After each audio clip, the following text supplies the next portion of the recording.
Dr. Live with New Insight, and thank you so much for joining me in another video.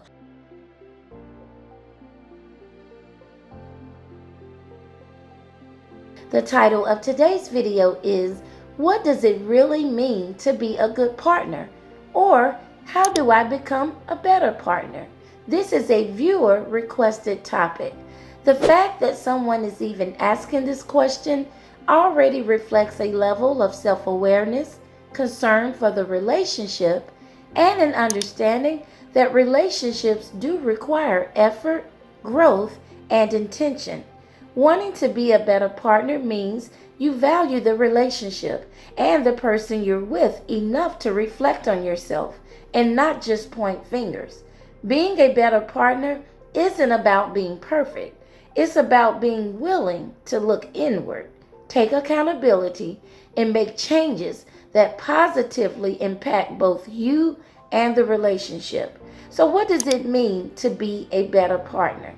At its core, being a better partner means taking the time to reflect on the changes you need to make, changes that support your growth and strengthen the relationship.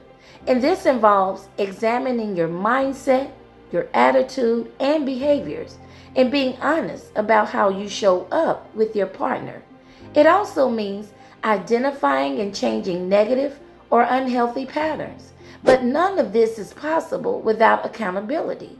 You have to be willing to put in the work to create real lasting change, not just temporary fixes.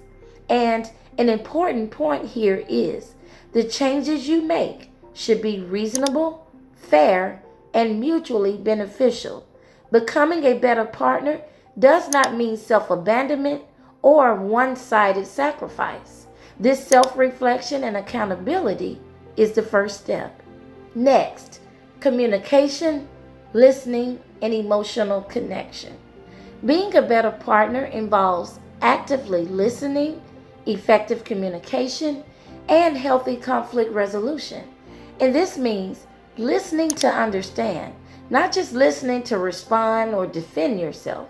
And this looks like taking the time to truly listen, asking questions, having regular check-ins, and creating space for honest conversations. It also means learning how to speak your partner's love languages so their needs, especially emotional needs, are met adequately, not perfectly. Love languages can include acts of service, quality time, physical touch, words of affirmation, and gift giving. Everyone has different love languages, and this affects how they feel loved, valued, and connected. Likewise, everyone has different attachment styles, and this also influences how people give and receive love, respond to closeness, and handle conflict. So it is important to understand that this can significantly improve how you show up as a partner, learning your partner's love language and learning your partner's attachment style. Next, effort, balance, and shared responsibility. There are several important questions you need to ask yourself, such as, are you investing adequate time, attention, and effort into the relationship? Do you initiate plans and conversations? Do you participate in decision making? Do you contribute to shared tasks and responsibilities? And are you doing your part to keep the relationship balanced? And most importantly, do you and your partner agree on what balance looks like? Many conflicts arise because partners have completely different definitions of effort, fairness, and responsibility. This is why it is important to have clear and specific communication about your needs and expectations. Next, respect, consideration, and intention. A good partner is considerate, respectful, and intentional. Ask yourself, are you truly prioritizing your partner? Or have you been taking them for granted? Are you too busy, distracted, or emotionally unavailable? Being intentional means your partner feels seen, valued, and considered, not like an afterthought. It also means being able to compromise, listen to, and respect your partner's thoughts, feelings, and opinions, even when you disagree. A good partner is caring, kind, thoughtful, and consistent in their actions. Next, healthy boundaries and realistic responsibility. No one is perfect, and despite your best intentions, you cannot be everything for your partner all the time. While you have a responsibility to your partner, you are not responsible for the following: healing them, fixing them, carrying their trauma, owning their insecurities, or managing their happiness. You can offer love, support, and understanding, but you are not responsible for their behaviors or their emotional work. When you've hurt your partner. Now, let's look at when you've hurt your partner, because this is a critical piece of becoming a better partner. If you've made a mistake or a decision that has hurt your partner or damaged a relationship, be sure to do the following: own it. Don't make excuses. Take accountability. Listen to and validate your partner's feelings, even if it brings up guilt, shame, or embarrassment. Correct the behavior. Show genuine remorse. Ask for forgiveness.